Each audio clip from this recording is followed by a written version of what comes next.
محترم ناظرین السلام علیکم۔ ایک مرتبہ ایک صحابی کو اللہ کے رسول حضرت محمد مصطفیٰ صلی اللہ علیہ وسلم کے دعوت کا اشتیاق ہوا، یعنی کہ انہیں دعوت دینے کا ارادہ کیا۔ تو اس نے اپنی بیوی سے کہا کہ میں اللہ کے رسول صلی اللہ علیہ وسلم کو اپنے گھر پر دعوت دینا چاہتا ہوں۔ یہ سن کر وہ بیوی بہت خوش ہوئی اور کہا کہ یہ بہت اچھی بات ہے۔ بیوی نے اپنے خامد سے کہا کہ ضرور دعوت دیں۔ صحابی نے نبی صلی اللہ علیہ وسلم کے کھانے کے انتظامات کے لیے چھری اٹھائی اور فوراً ہی ایک بھیڑ ذبح کیا۔ اس کے بعد اس کی بیوی کھانا پکانے میں مصروف ہو گئی اور وہ صحابی اللہ کے رسول حضرت محمد مصطفیٰ صلی اللہ علیہ وسلم کو لینے کے لیے مسجد نبوی کی طرف چلے گئے۔ صحابی کے دو چھوٹے چھوٹے بیٹے تھے۔ ایک بیٹے نے اپنے والد کو بھیڑ ذبح کرتے ہوئے دیکھا تھا، یعنی کہ جب وہ صحابی بھیڑ ذبح کر رہے تھے تو ان کے ایک بیٹے نے باپ کو بھیڑ ذبح کرتے ہوئے دیکھا تھا۔ باپ کے جانے کے بعد اس نے اپنے چھوٹے بھائی سے کہا کہ کاش تو ہوتا تو دیکھتا کہ ابو نے بھیڑ کس طرح ذبح کیا، اور اس نے کہا کہ کیا میں تجھے بتاؤں کہ ابو نے بھیڑ کو کس طرح ذبح کیا تھا؟ تو یہ سن کر کے چھوٹے بیٹے نے جواب دیا، یعنی کہ اس کے چھوٹے بھائی نے جواب دیا کہ ہاں ہاں ضرور۔ اس کے بعد اس کے بڑے بھائی نے فوراً ایک چھری اٹھائی اور چھوٹے بھائی پہ چلا دی اور اس کی گردن فوراً کٹ گئی۔ جب بچے کی چیخ ماں کے کانوں میں پڑی تو اس نے بیٹے کو ڈانٹ کر کہا کہ یہ تو نے کیا کر دیا، اپنے بھائی کو ہی مار دیا۔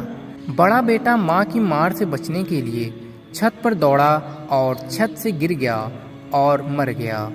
جب ماں نے دونوں بیٹوں کی لاش دیکھی تو وہ بہت دکھی ہوئیں اور منہ پیٹ کر رہ گئیں، مگر اس نے اتنے بڑے صدمے کے باوجود اللہ کے رسول حضرت محمد صلی اللہ علیہ وسلم کا کھانا پکانے میں کسی طرح کی کوتاہی نہ کی۔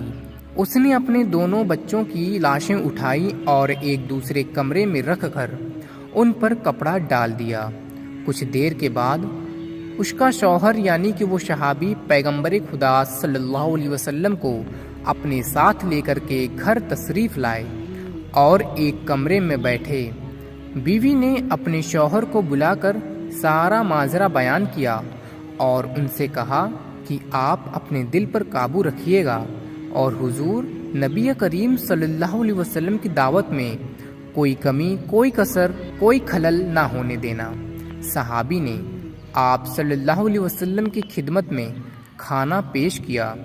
نبی پاک صلی اللہ علیہ وسلم کھانا کھانے ہی جا رہے تھے کہ تب سے اتنے میں جبریل امین آپ پر نازل ہوئے اور کہا کہ آپ اپنے میزبان سے کہیں کہ اپنے دونوں بیٹوں کو بھی کھانا کھانے کے لیے بلائیں، کیونکہ میں اس وقت تک کھانا نہیں کھاؤں گا جب تک تیرے بیٹے یہاں آ کے نہ بیٹھ جائیں۔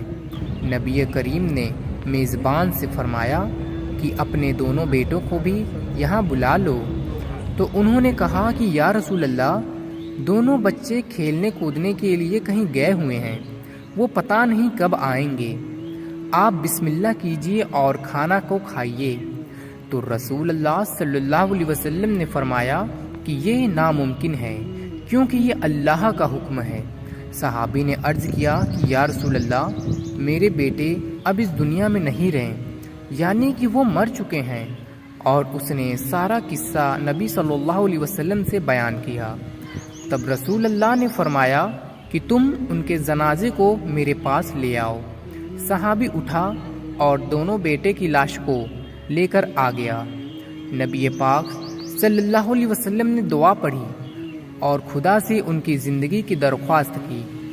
اللہ نے آپ کی دعا قبول کی اور بچے فوراً زندہ ہو گئے۔ یہ دیکھ کر ان کے والدین بہت زیادہ خوش ہوئے۔ پھر نبی پاک صلی اللہ علیہ وسلم نے انہیں دسترخوان پہ ساتھ بٹھایا۔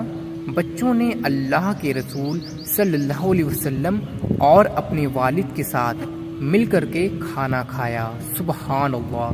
تو دوستوں ایک مرتبہ سبحان اللہ ضرور لکھیں، اور بھی اچھے اسلامک ویڈیوز دیکھنے کے لیے اس ویڈیو کو ایک مرتبہ لائک دے کے ہمارے اسلامک چینل ایانو وائس کو سبسکرائب کر کے بیل آئیکن ضرور سے دبا دیجیے۔